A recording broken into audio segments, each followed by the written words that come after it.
এই শীতের সিজনে মোটামুটি অনেক কবুতরই আমাদের এখানে পড়ে যায়।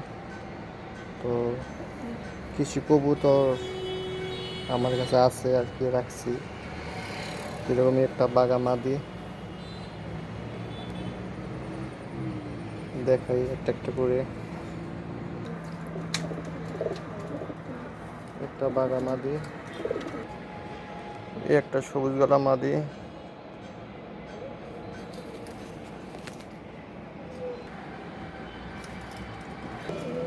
এই আরেকটি সবুজ গলা মাদি। অবশ্য এটা একটা 2 পরের বাচ্চা ধরছিলাম, তখন এটা আছে প্রায় 9-10 পরের হয়ে গেছে অলরেডি।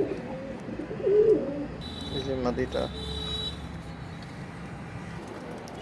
এই একটা কালা গলা মাদি, এটাও বাচ্চা ধরছিলাম 2-3 পরের হবে।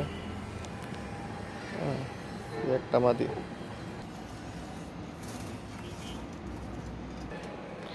এর একটা চুনা মাদি, এটা আপনার বাচ্চা ধরছিলাম। এটা আসলে একেবারে 0 পরের, ঠিক আছে।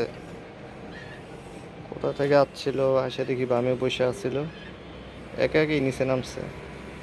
এটা এখন আছে 7 পরের, মোটামুটি 7 পর হয়ে গেছে। এই আর একটা মাদি, এটা একটা পাকিস্তানি কবুতর, একটা গোল্ডেন কবুতর। একটা মাদি,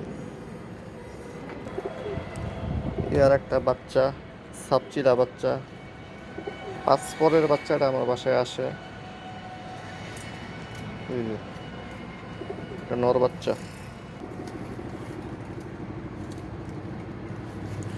একটা কবুতর, এটা একটা আর্মি ফেট কবুতর, এটা একটা নর কবুতর।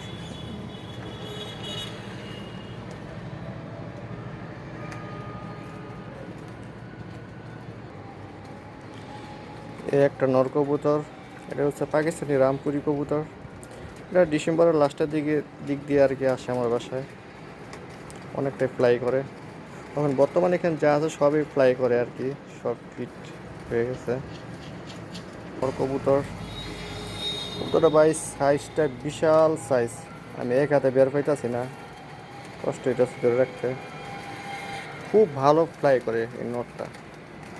কখনও আমি ফ্লাই করলে এটা মাঝে মধ্যে, ঠিক আছে, এটা টান নেয়, ঠিক আছে, কই চলে যায়, ঠিক আছে, ওর বাসার উদ্দেশ্যে আর কি টান নেয়। ঘন্টাখানিক পর আবার আসে আমার বাসায়, ওখানে টান নেয়, জানি না কবে কোন দিন আবার চলে যায়। এখানে যা দেখতেছেন সবই আমার ওখানে ফ্লাই করাই। আর ওই যে রং দেখতেছেন, কারণ আমার প্রত্যেকটা কবুতরই লাল রং দেওয়া, ঠিক আছে, এগুলোরও দিয়ে রাখছি।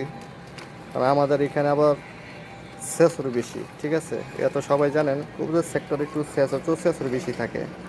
হ্যাঁ, এই আর কি।